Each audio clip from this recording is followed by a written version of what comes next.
Hey, my lovelies. Welcome to this episode of Coach Cara's podcast, Itchy, Bitchy and Guests. We are in. Hurrah! I am in the smaller kingdom. I am currently sitting in my new office. Look, I've got some leaded glass that Mum made, some storage at the back.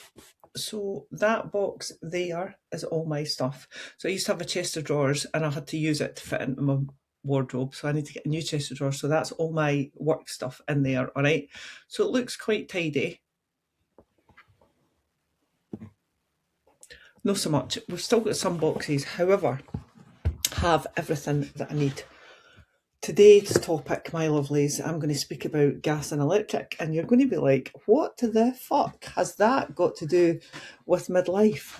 But it totally has. Right, so we have moved in. We are in the smaller kingdom. All right, now, first of all, we are not the only people to ever move house, right? People do it all the time. Gas and electric companies, you would think that they would know exactly what they were doing and they would make it easy, right? So we decided that we were going to take our gas and electric supplier from our old house into our new house, the smaller kingdom. Easy peasy, submit your meter readings, which you don't actually need to do because we've got a smart meter, but there you go. Submitted our meter readings, submitted our new meter readings, downloaded the app, changed our address on the app, closed one account, opened another account. Or did I? Anyway, we've had the refund. They've totally closed the account for our old address, right? Absolutely amazing. 4 phone calls in I have been to my gas and electric company. Have they started supplying my new house? No, they have not. So, anyway, first phone call, not the best. Second phone call, not the best. Third phone call, thought I had absolutely smashed it. All right, got this lovely young lad. Yes, certainly, I can absolutely sort that out for you. I'm just going to close your account at your old address and open a new account at your new address. Did he? No, he did not. He closed my account at my old address and then opened a new account at my old address. All right, so bit of a drama when you go into the app. I now have 2 accounts, both of which are not related to the house that I'm currently in. Anyway, phoned them back, spoke to another lovely lady who couldn't fix it but was aware of it. She phoned me back, blah, blah, blah, blah, blah. So at the moment, I am currently sitting still with no gas. We have gas and electric, obviously, but it's the old people supplier, right? So anyway, bottom line, this is you're wondering why, what's this got to do with anything, right? So she said to me on the phone, I think this was just yesterday actually, she says, right, I can see what's happened. The chap that you spoke to before closed your account, which they have done, right? We've had a refund, amazing, and has opened the account in your old address. So it is a different supplier because the people that moved into our old address, right, took their supplier with them.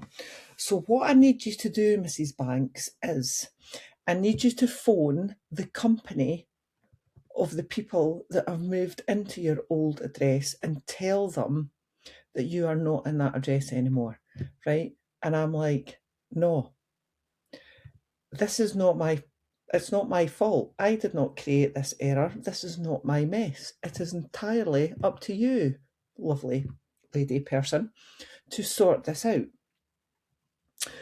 And she said to me, as I work for a gas and electric supplier, we are not allowed to phone other gas and electric suppliers.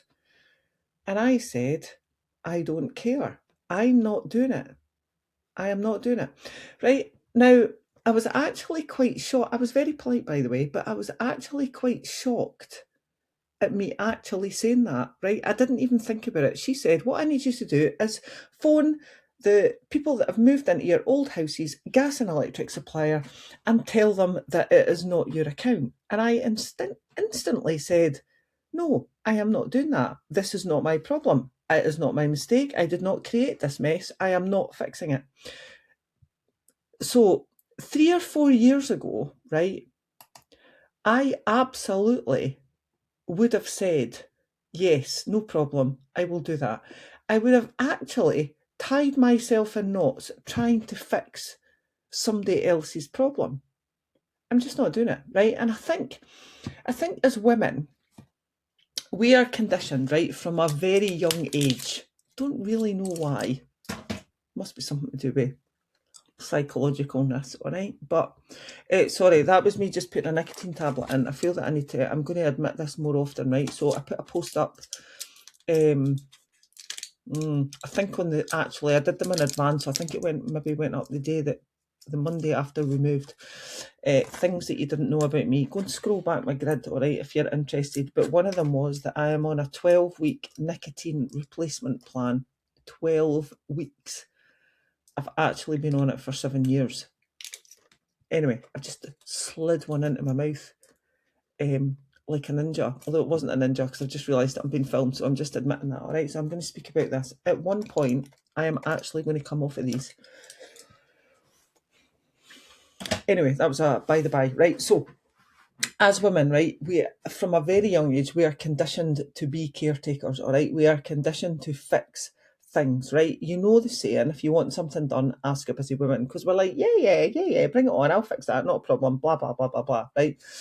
So we fix like diaries, we fix other people's diaries, we run family diaries, we fix family dynamics, we fix issues at work. If anybody's not talking to each other, we'll stick our neb in and we'll try and fix that as well, right? So by the time we get to midlife, peri-meno, this fixer identity, right, is practically hardwired into us, and it is a very, very, very difficult thing to undo, right? Now, there is no issue being a fixer or a caretaker, right? Providing it doesn't leave you like completely depleted, providing it doesn't zap all your energy, right? Now, if you find yourself fixing everything, right, and it's actually been detrimental to your life, this is when we need to try and not do it, right? So that phone call that lady asked me to make, right? I mean, I don't know, like, it's a gas and electric company, right? It could have actually taken me an hour because they pop you on hold, etc., right? And they just kid on and then they just bump you from department to department, right? Sometimes they even just cut you off and then you've got to phone back. Could have taken an hour, could have taken 2 hours, could have taken a couple of days, right? I don't have that amount of time in my life at the moment to fix somebody else's shit. So I just said no, right? I was still quite shocked. But if it's depleting you, then we need to do something about it, right? So next time somebody asks you to save the day, and it's not your responsibility to save the day, and you just don't actually want to save the day, I want you to think about, right, I want you to do this. I want you to recognise that you might have a caretaker reflex, right? And we do it automatically, right? And it's really frustrating. I actually see it quite a lot in the gym, right? So my lovely ladies at Lift, right? Now, first of all, I love my ladies at Lift, you know that, right? And they are the best women. They're just the best group for coaching, right? They're so eager and so keen to learn, right? They're also really good at tidying up. They're absolutely brilliant at putting their own shit away and not leaving stuff lying about the gym, right? They are like literally my favourite class ever. But they are also very much like, if I say, right, go away and come back in 5 minutes, because I've sent them away to do cardio or something, right, or for a wee warm up, come back with a piece of equipment, like a kettlebell or a PVC pipe or something, right? I will literally hear them going, who needs a pipe? Do you need a pipe? Joe, do you need a pipe? Mandy, do you need a pipe? Lynn, I'll bring you your pipe, right? Just get your own fucking pipe. Stop worrying about everybody else, right? This is the caretaker gene that we've got, right? And it's just, sometimes it's just not your responsibility, all right? Next time a problem lands in your lap, right? Hopefully it's not a utility company, right? But it could be a utility company, it could be something else, could be a colleague, could be a family member, could be a deadline, blah, blah, blah, blah, blah, right? I want you to have a think. Just pause. Just take a step back, right? Ask yourself, is it actually your responsibility? Or are you making it your responsibility just out of habit? Yeah? If you didn't break it, you don't have to fix it. This, my lovelies, is about giving yourself a minute, just a minute, to think about how you want to react before you instinctively take that problem on. Right? Yes. So, tip number 2, that's tip number 1. Just take a minute. This might not even take you a minute, it could just take you 15 seconds, but just take a step back, all right? Step number 2, setting boundaries. So every time you say no to carrying someone else's shit, it means that you're saying yes to yourself. So every time you say, and you reverse that, every time you say yes to something else, right? Can you do this? Yes. Do you want to do this? Yes, even though it's a no, right? You're actually saying no to yourself. You're taking your little bundle of energy or your little bundle of motivation or discipline or time, right? And you're giving it to somebody else. And if you've got loads of that in abundance, that's totally cool. But if you haven't, then that is not cool because you're sticking yourself into a deficit, and that's not cool. All right, we don't want energy deficits. So just have a think about that. All right. So I want you to say no to somebody else to allow you to say yes to yourself. Right. And saying no to start with can be pretty scary. Right. But it does get easier with practice. It's directly correlated to having zero fucks. All right, another little story. One of my other ladies at Lifts, we have a Wednesday win thing. Right now, she works part-time, but she's got herself she had herself in the position that whenever they asked her to work, she would do it because there was nobody else to do it. Right, and then last week she said, no, thank you. Would you like to work tomorrow? No, thank you. Because she had plans, right? She did it politely. She just took control of the situation. And guess what? The world did not end. Because there's always somebody else that can fix it. It's not your responsibility, right? It's about being assertive. You don't have to be aggressive. It doesn't have to be a, well, fuck you. It just needs to be a, do you know what? No thanks. That's not for me. You don't actually have to say, not my problem. Do you know, that can sometimes come across as a bit rude, but if it's not your mistake to fix, you don't have to fix it, right? It's just called being assertive. And yes, there's a lot of men out there or a lot of other people out there that will be like, oh, she's aggressive. No, you're not. You're just not taking any shit, right? There's a difference. But the more you practice saying no, no thank you. That's not for me. Not at this time. No thank you very much. All right. The internal guilt that you feel, it just becomes less and less and less. And that's cool. All right. Tip number 3, protecting your energy is a health priority, right? I am always banging on about midlife health, midlife fitness, midlife fat loss, if that's your thing, all right? But predominantly midlife health. And I talk a lot about training. You know my thoughts on training. Everybody should do it, regardless of what it is, specifically weight training. All right. Obviously, everybody should do CrossFit, but I know I can't really tell everybody to do CrossFit. So let's just go for strength training. All right. Nutrition. Everybody should be looking after their nutrition, definitely. And you should also be protecting your sleep, definitely, because sleep, a good night's sleep makes the world a nicer place. All right. But training, nutrition, and sleep, right? That's the 3 things that I speak about the most as a midlife health coach.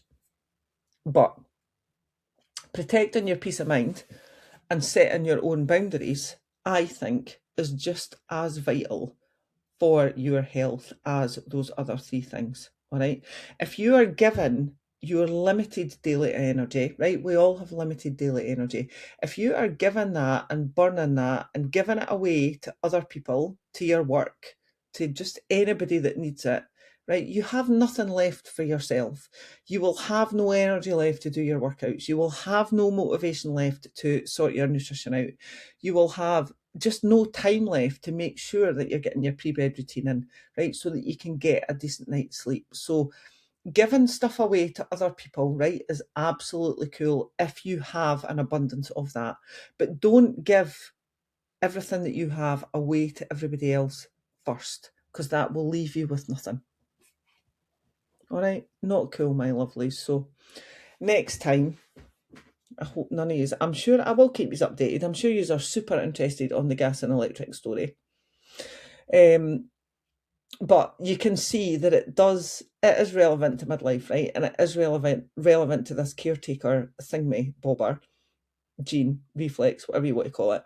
But I did actually quite shock myself. Right now, I could have done that previously. I could have done that in a previous life, but I would have had to think about it. I would have had to anticipate that question was going to come up.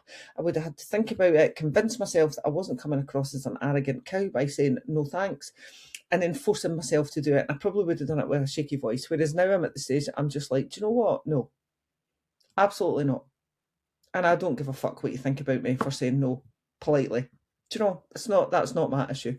But so next time, if somebody asks you to do something, right, I need you just to think about actually taking your superhero cape off for a minute, all right? You are not the world's caretaker. I am not the world's caretaker. It is not your responsibility to fix everybody else's shit, right? We need to let people and companies make their own mistakes.